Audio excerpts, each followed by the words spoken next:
నమస్తే DDC news కి స్వాగతం.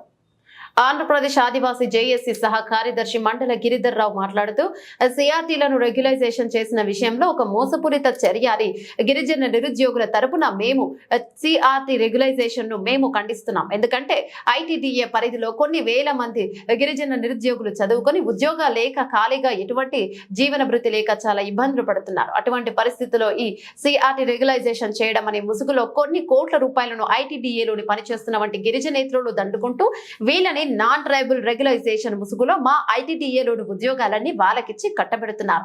దీనిని మేము తీవ్రంగా ఖండిస్తున్నాం. ఎవరైతే గిరిజన నిరుద్యోగులు ఉన్నారో వీరందరితో కలిసి ఒక సమావేశం ఏర్పాటు చేసి వీళ్ళు నిర్ణయం మేరకు తదుపరి చర్యలు తీసుకునే దిశగా మేము ఆలోచన చేయించున్నాం. అందులో భాగంగా ఇటువంటి లంచగొండి విధానం ద్వారా జరిగినటువంటి సిఆర్టీల రెగ్యులైజేషన్ ను రద్దు చేసి ఆ స్థానంలో ఎవరైతే గిరిజన నేత్ర రెగ్యులైజేషన్ చేస్తారో వారి స్థానంలో మా గిరిజన నిరుద్యోగులకు మాత్రమే మా ఐటీడీఏ పరిధిలో ఉద్యోగాలు ఇవ్వాలని, మా గిరిజనులకు అభివృద్ధి కోసం వచ్చిన వాటి నిధులను మాకే ఖర్చు పెట్టాలని, అందులో మంచి గిరిజనేతర జీతాలు ఇవ్వడానికి మేము సహించమని చెప్పేసి ఒప్పుకోమని చెప్పేసి ఈ యొక్క మెసేజ్ ద్వారా గిరిజన నిరుద్యోగులు కోరుకుంటున్నాను.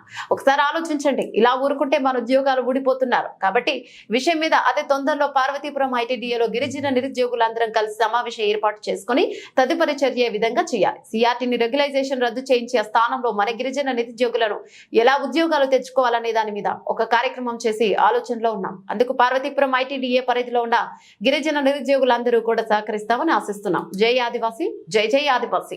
రెగ్యులేషన్ రద్దు చేసి పూర్తి స్థాయి విచారణ జరిపించి అవినీతికి పాల్పడిన అధికారులను శిక్షించాలని గౌరవనీయులు శ్రీ ఆంధ్రప్రదేశ్ గిరిజన శాఖ మంత్రులు సంజయరాణి మేడం గారికి ఈరోజు ఇవ్వడం జరిగినది.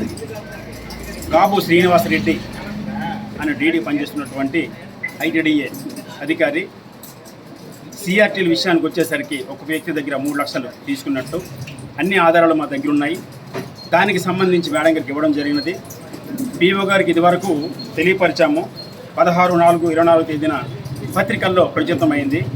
దానికి సంబంధించి ఆల్రెడీ డిప్యూటీ డైరెక్టర్ పనిచేస్తున్న శ్రీనివాసరెడ్డి, అలాగే గిరిజన సంక్షేమ శాఖ పనిచేస్తున్నటువంటి మల్లికార్జున రెడ్డి సచివాలయం సంబంధించి ఆయన కూడా ముడుపులు అందినట్టు మా దగ్గర ఆధారాలు ఉన్నాయి.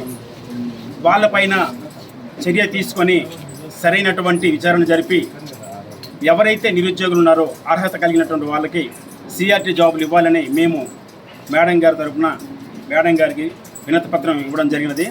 గిరిజన సంఘాల తరఫున డిమాండ్ చేస్తున్నాము.